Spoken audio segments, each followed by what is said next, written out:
Hey guys, this is Miss Lindo. This is Module 4, Lesson 2, Homework Help video. And today we worked on adding and subtracting multiples of 10, including counting on to subtract.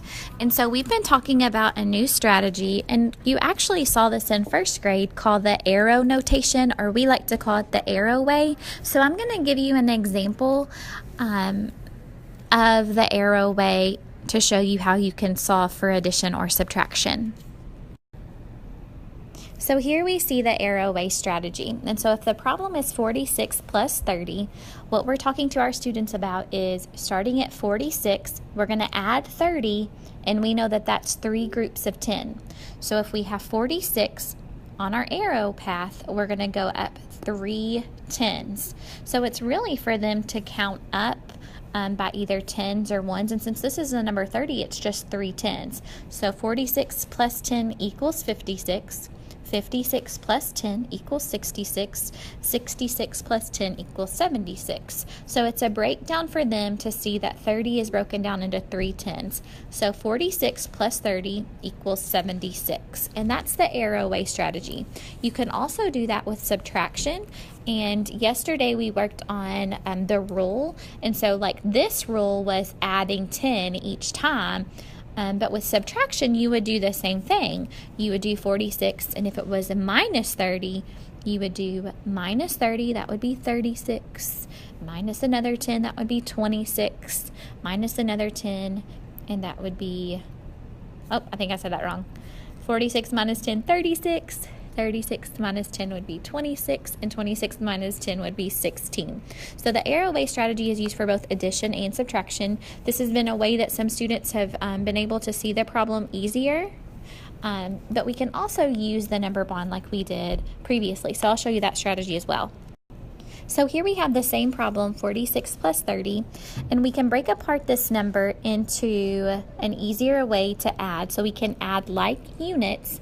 It's easier for us to add 40 and 30 than 46 and 30. So thinking about the tens and then the ones. So if we break apart 46 into 6 and 40, so 40 plus 6 equals 46, we can add the like units, 40 plus 30,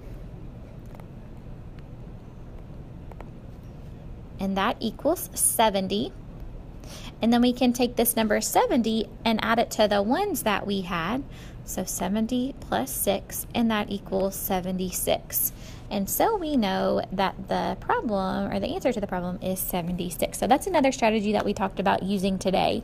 And we can do that with subtraction as well. So it's breaking apart that number into the tens and ones, and it's just easier for us to add or subtract those numbers. So let's take a quick look at our homework together. Number 1 says solve using place value strategies.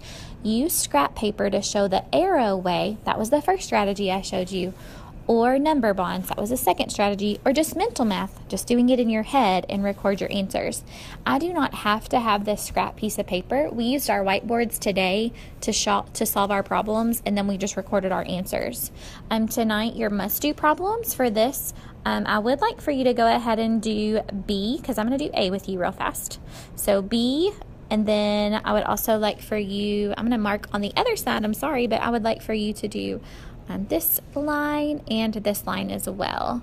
And so you're going to do C and E as well for number 1. So let's look at A together. It says 2 tens plus 3 tens. So the first thing we're going to do, 2 tens plus 3 tens, we know that that equals 5 tens. And so we're breaking that down, 20 plus 30, that equals 50. So 50 is the same thing as 5 tens. This is where it gets kind of silly, but if you read it and you think about it, you can totally get it. 2 tens, 4 ones. So what is that number? That's 2 tens, 4 ones. That's the number 24. Now they're saying plus 3 more tens. Well, we know that 24 has 2 tens. So if we add 3 tens, that's 2 plus 3. That's 5 tens, 4 ones. So it would be 5 tens, 4 ones, and we know that that's the same thing as 54. So 24 plus 30 equals 54. You're going to do C and E for number 1.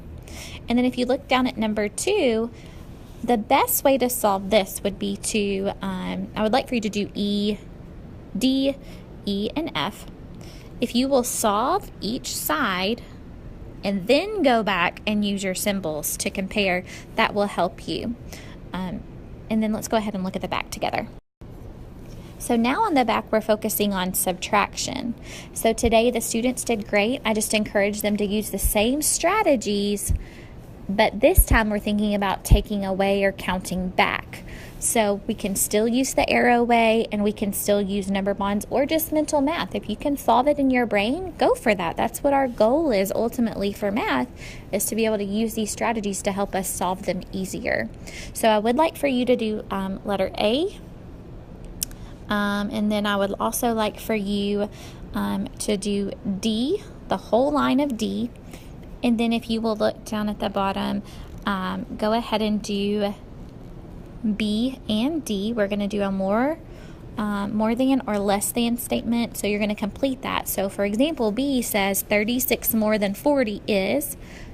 Write that out as a problem. Write that out as an equation, and then that can help you solve the problem.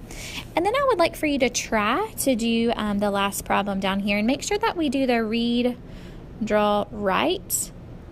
We read the problem, draw a picture, and then write a statement to solve that. And then show your strategy on this one. You haven't had to show the strategies on your other problems, but for this problem, I would like for you to show that strategy. If you're using the arrow way or if you're using number bond, show the strategy that you're using to solve. You guys are doing a great job. Thank you for your grit and your stamina. Keep up the great work, and I will see you tomorrow.